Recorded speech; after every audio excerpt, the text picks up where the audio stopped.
Welcome back to Classic Stories and Fairy Tales, where we are reading the book The Marvelous Land of Oz by L. Frank Baum. And today we start with the chapter titled His Majesty the Scarecrow. I suppose every reader of this book knows what a scarecrow is, but Jack Pumpkinhead, never having seen such a creation, was more surprised at meeting the remarkable king of the Emerald City than by any other one experience of his brief life. His Majesty the Scarecrow was dressed in a suit of faded blue clothes, and his head was merely a small sack stuffed with straw, upon which eyes, ears, a nose, and a mouth had been rudely painted to represent a face. The clothes were also stuffed with straw, and that so unevenly or carelessly that His Majesty's legs and arms seemed more bumpy than was necessary. Upon his hands were gloves with long fingers, and these were padded with cotton. Wisps of straw stuck out from the monarch's coat and also from his neck and boot tops. Upon his head he wore a heavy golden crown, set thick with sparkling jewels, and the weight of this crown caused his brow to sag in wrinkles, giving a thoughtful expression to the painted face. Indeed, the crown alone betokened majesty.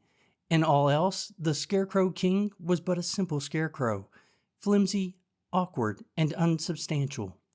But if the strange appearance of His Majesty the Scarecrow seemed startling to Jack, no less wonderful was the form of the Pumpkinhead to the Scarecrow. The purple trousers and pink waistcoat and red shirt hung loosely over the wooden joints Tip had manufactured, and the carved face of the pumpkin grinned perpetually, as if the wearer considered life the jolliest thing imaginable. At first, indeed, His Majesty thought his queer visitor was laughing at him, and was inclined to resent such a liberty. But it was not without reason that the Scarecrow had attained the reputation of being the wisest personage in the land of Oz. He made a more careful examination of his visitor, and soon discovered that Jack's features were carved into a smile, and that he could not look grave if he wished to. The king was the first to speak. After regarding Jack for some minutes, he said in a tone of wonder, "Where on earth did you come from, and how do you happen to be alive?" "I beg your Majesty's pardon," returned the Pumpkinhead, "but I do not understand you." "What don't you understand?" asked the Scarecrow. "Why, I don't understand your language. You see, I came from the country of the Gillikins, so that I am a foreigner." "Ah, to be sure," exclaimed the Scarecrow. "I myself speak the language of the Munchkins, which is also the language of the Emerald City. But you, I suppose, speak the language of the Pumpkinheads." "Exactly so, your Majesty," replied the other, bowing, "so it will be impossible for us to understand one another." "That is unfortunate, certainly," said the Scarecrow thoughtfully. "We must have an interpreter." "What is an interpreter?" asked Jack. "A person who understands both my language and your own. When I say anything, the interpreter can tell you what I mean, and when you say anything, the interpreter can tell me what you mean, for the interpreter can speak both languages as well as understand them." "That is certainly clever," said Jack, greatly pleased at finding so simple a way out of the difficulty. So the Scarecrow commanded the soldier with the green whiskers to search among his people until he found one who understood the language of the Gillikins as well as the language of the Emerald City, and to bring that person to him at once. When the soldier had departed, the Scarecrow said, "Won't you take a chair while we are waiting?" "Your Majesty forgets that I cannot understand you," replied the Pumpkinhead. "If you wish me to sit down, you must make a sign for me to do so." The Scarecrow came down from his throne and rolled an armchair to a position behind the Pumpkinhead. Then he gave Jack a sudden push that sent him sprawling upon the cushions in so awkward a fashion that he doubled up like a jackknife, and had hard work to untangle himself. "Did you understand that sign?" asked His Majesty politely. "Perfectly," declared Jack, reaching up his arms to turn his head to the front, the pumpkin having twisted around upon the stick that supported it.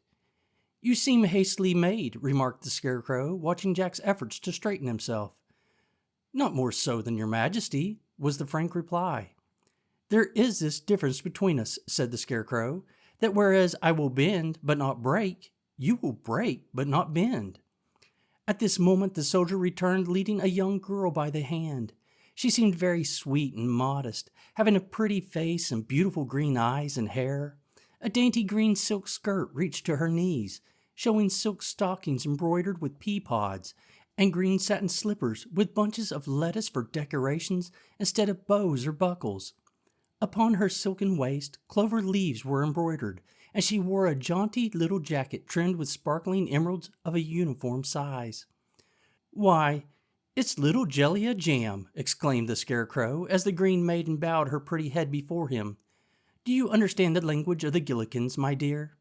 "Yes, your Majesty," she answered, "for I was born in the North Country." "Then you shall be our interpreter," said the Scarecrow, "and explain to this Pumpkinhead all that I say, and also explain to me all that he says. Is this arrangement satisfactory?" he asked, turning toward his guest. "Very satisfactory indeed," was the reply. "Then ask him to begin with," resumed the Scarecrow, turning to Jellia, "what brought him to the Emerald City." But instead of this, the girl, who had been staring at Jack, said to him, "You are certainly a wonderful creature. Who made you?" "A boy named Tip," answered Jack. "What does he say?" inquired the Scarecrow. "My ears must have deceived me. What did he say?" "He says that your Majesty's brains seem to have come loose," replied the girl demurely. The Scarecrow moved uneasily upon his throne and felt of his head with his left hand. "What a fine thing it is to understand two different languages," he said, with a perplexed sigh. "Ask him, my dear, if he has any objection to being put in jail for insulting the ruler of the Emerald City." "I didn't insult you," protested Jack indignantly. "Tut, tut," cautioned the Scarecrow. "Wait until Jellia translates my speech. What have we got an interpreter for if you break out in this rash way?" "All right, I'll wait," replied the Pumpkinhead in a surly tone, although his face smiled as genially as ever. "Translate the speech, young woman." "His Majesty inquires if you are hungry," said Jellia. "Oh, not at all," answered Jack more pleasantly, "for it is impossible for me to eat."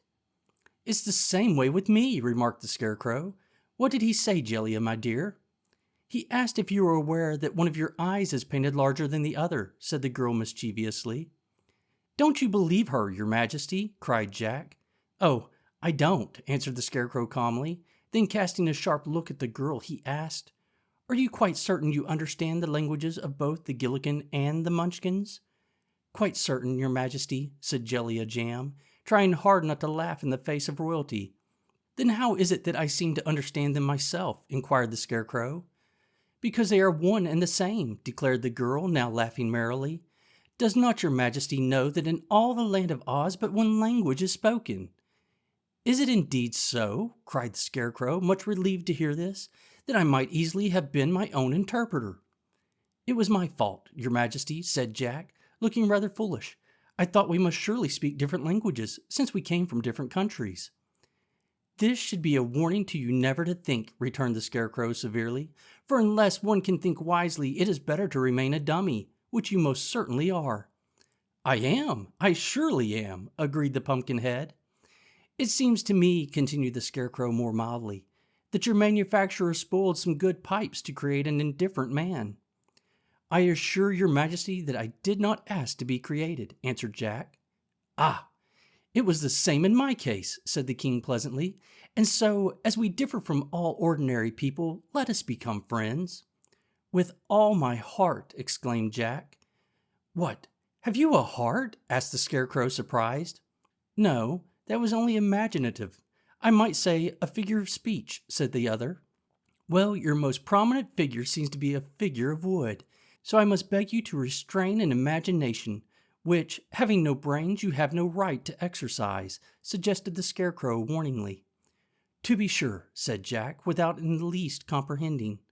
His Majesty then dismissed Jellia Jam and the soldier with the green whiskers, and when they were gone he took his new friend by the arm and led him into the courtyard to play a game of quoits.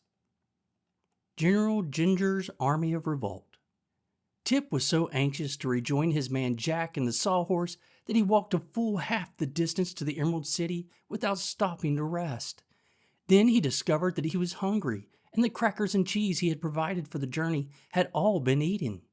While wondering what he should do in this emergency, he came upon a girl sitting by the roadside. She wore a costume that struck the boy as being remarkably brilliant, her silken waist being of emerald green, and her skirt of 4 distinct colors: blue in front, yellow at the left side, red at the back, and purple at the right side. Fastening the waist and front were 4 buttons, the top one blue, the next yellow, a third red, and the last purple. The splendor of this dress was almost barbaric, so Tip was fully justified in staring at the gown for some moments before his eyes were attracted by the pretty face above it. Yes, the face was pretty enough, he decided, but it wore an expression of discontent coupled to a shade of defiance or audacity. While the boy stared, the girl looked upon him calmly. A lunch basket stood beside her, and she held a dainty sandwich in one hand and a hard-boiled egg in the other, eating with an evident appetite that aroused Tip's sympathy. He was just about to ask a share of the luncheon when the girl stood up and brushed the crumbs from her lap. "There," said she, "it is time for me to go. Carry that basket for me and help yourself to its contents if you are hungry."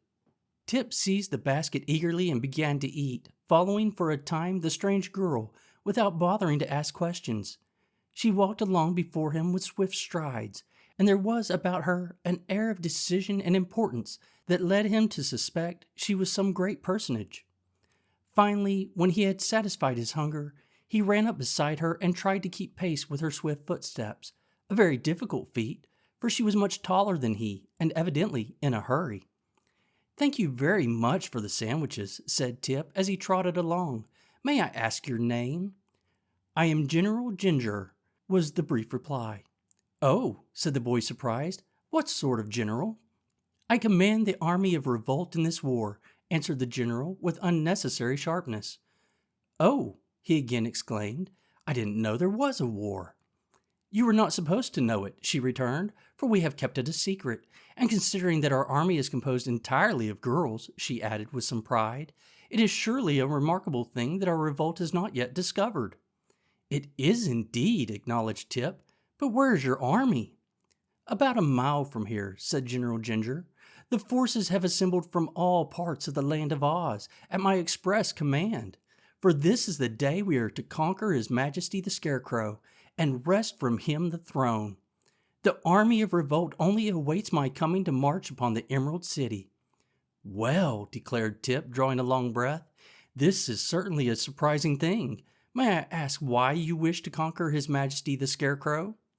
"Because the Emerald City has been ruled by men long enough, for one reason," said the girl. "Moreover, the city glitters with beautiful gems, which might far better be used for rings, bracelets, and necklaces, and there is enough money in the king's treasury to buy every girl in our army a dozen new gowns. So we intend to conquer the city and run the government to suit ourselves." Ginger spoke these words with an eagerness and decision that proved she was in earnest. "But war is a terrible thing," said Tip thoughtfully.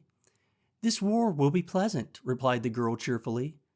"Many of you will be slain," continued the boy in an awed voice. "Oh no," said Ginger. "What man would oppose a girl or dare to harm her? And there's not an ugly face in my entire army." Tip laughed. "Perhaps you are right," said he, "but the guardian of the gate is considered a faithful guardian, and the king's army will not let the city be conquered without a struggle." "The army is old and feeble," replied General Ginger scornfully. "His strength has all been used to grow whiskers, and his wife has such a temper that she has already pulled more than half of them out by the roots. When the wonderful wizard reigned, the soldier with the green whiskers was a very good royal army, for people feared the wizard. But no one is afraid of the Scarecrow, so his royal army don't count for much in time of war." After this conversation they proceeded some distance in silence, and before long reached a large clearing in the forest where fully 400 young women were assembled. These were laughing and talking together as gaily as if they had gathered for a picnic instead of a war of conquest. They were divided into 4 companies, and Tip noticed that all were dressed in costumes similar to that worn by General Ginger. The only real difference was that, while those girls from the Munchkin country had the blue strip in front of their skirt, those from the country of the Quadlings had the red strip in front, and those from the country of the Winkies had the yellow strip in front, and the Gillikin girls wore the purple strip in front. All had green waist, representing the Emerald City they intended to conquer, and the top button on each waist indicated by its color which country they were from. The uniforms were jaunty and becoming, and quite effective when massed together. Tip thought this strange army bore no weapons whatever, but in this he was wrong, for each girl had stuck through the knot of her back hair 2 long, glittering knitting needles. General Ginger